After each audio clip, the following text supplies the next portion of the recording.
YSR Congress party నాయకులు తెలంగాణలోని భూ కుంభకోణానికి కారణమైనటువంటి ఉదంతం ఇది. నకిలీ పత్రాలతో గండిపేటలో 1500 కోట్ల విలువైన భూమి కబ్జాకి వైకాపా మాజీ ఎమ్మెల్యే బొల్లా బ్రహ్మనాయుడు సహా కొందరు ప్రయత్నించారంది శేర్లింగంపల్లి పోలీసులు తేల్చారు. డీసీపీ శ్రీనివాస్ దీని మీద విచారణ పూర్తయిన తర్వాత ప్రెస్ కాన్ఫరెన్స్ పెట్టారు. గండిపేట తహసీల్దార్ కంప్లైంట్తో దాని మీద తాము విచారించామన్నారు. గండిపేట సర్వే నెంబర్ 18లో భూమి కబ్జాకి నకిలీ జీవోలే సృష్టించేశారట. ఏకంగా నకిలీ పత్రాలు కూడా తయారు చేశారట. నిమ్మల రాజేష్ గౌడ్, వేణుగోపాల్, సాయి కిరణ్ను అరెస్ట్ చేశారు. ఈ కేసులో మాజీ ఎమ్మెల్యే బొల్లా బ్రహ్మనాయుడు, బొల్లా రమేష్ పరారీలో ఉన్నారన్నటువంటిది వీళ్ళు చెప్పుకొచ్చేది. ప్రభుత్వ భూమి క్రమబద్ధీకరించిందంటూ ఫేక్ జీవోలు సోషల్ మీడియాలో వైరల్ అయింది. తహసీల్దార్ ఫిర్యాదుతో విచారణ చేపట్టాం అన్నటువంటి విషయం పోలీసులు ప్రకటించారు. చట్టబద్ధ హక్కులు లేకుండానే భూమి అమ్మకానికే కుట్ర చేశారని తేలింది. ఎకరా 3.5 కోట్లకి అమ్మేందుకు ఒప్పందాలు కూడా చేసుకున్నారట.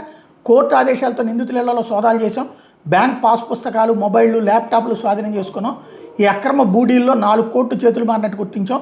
బొల్లా బ్రహ్మనాయుడు ఖాతా నుంచి 2 విడతల్లో డబ్బు బదిలీ జరిగింది. ఆయన ఖాతా నుంచి 1.25 కోట్లు ట్రాన్స్ఫర్ అయినట్టు గుర్తించాం. బొల్లా బ్రహ్మనాయుడు మీద నార్సింగ్ పిఎస్లో కేసు నమోదు చేశామంటూ డీసీపీ చెప్పుకొచ్చారు.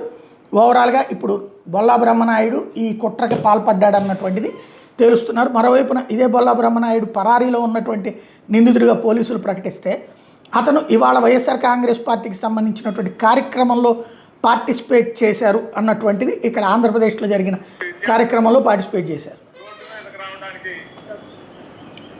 డిగ్రీ చదువుకొని సమయం అయిపోతున్న పరిస్థితి కూడా కొందరు విద్యార్థులకి మరి వాళ్ళ